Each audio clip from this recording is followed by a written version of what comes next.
guys, kakauwi lang po namin ni Daddy. Check po natin yung fork na bagong bili. Second hand lang po.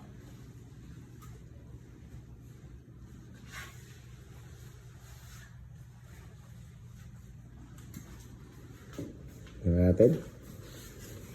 Yun o. Ayos ba? Anong tatak niyan? Munggos po. Munggos siya. Tapos magnesium na rin siya. Kaya yun. Pero dual, ano siya, coil parehas.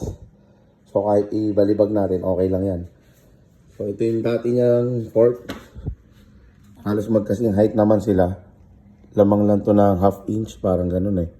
140 mm. Siguro hindi, mga half inch lang yan. So, yan, second hand lang yan. Pero hindi naman branded na, branded din kasi ka-brand nung kanyang frame. Dahil, ano nga ba yung frame mo? Munggos. Na? Fireball. Okay, na size 26. So, yun. Ang ginagawa kasi namin, di bali nang hindi ganun ka-high-end.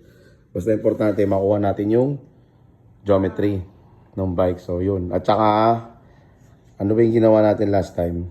Palit tayo ng lever. Yung Ano pa ba? stem. Okay. Yung stem yan. Nag-ano kami, yung talagang short talaga para makuha namin yung tindig. Para lumabas yung low rise nung Crank Brothers niya na Cobalt 2. So, yun. So, pag may time, kabit na natin. Okay? Siguro mas okay yan kasi dito halos nag-i-stack up na eh. Although kakabili lang din naman kasi niyan nung Mga last time. Oo, bumili kami ng fork, so sinubukan namin to. Second hand din. Kaso yung performance niya, Hindi ganun ka. yan, nag-i-stack up, di ba? Yes. And then, yan, kakabit na natin yan. Actually, parang mas mataba nga yan eh. Opo. Parang, Mas mataba pa ng konti. So, yun naman, magnesium naman na siya. Tsaka ang kagandahan, coil siya parehas. So, kung matuto ka man mag-dirt jump, goods na goods yan. Ha? Okay ba sa'yo yan? Opo. Okay, sakto-sakto yan. Tingnan, dikit mo nga doon. Yun. Mas lalong popogi yan. So, okay na yan. Opo. Diba na hindi branded, basta performance. Okay? Laging ganon. Tapos, basta makuha natin yung So, meron. geometry. Upuan mo nga ulit para makita natin yung update ng ano. Ginawa mong short stem. So, parang medyo fit na boy ah. Nga. Yun oh.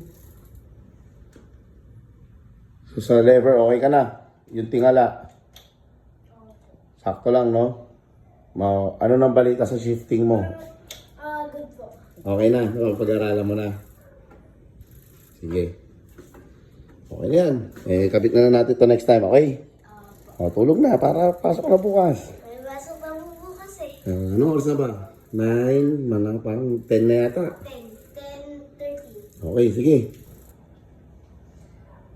Thank you po Daddy sa bagong fork po. Dahil po, sinamahan niyo po rin ako kunin po yung fork or bilhin. Thank you rin po sa lahat. Thank you po kay Lord dahil po binigay niyo po yan.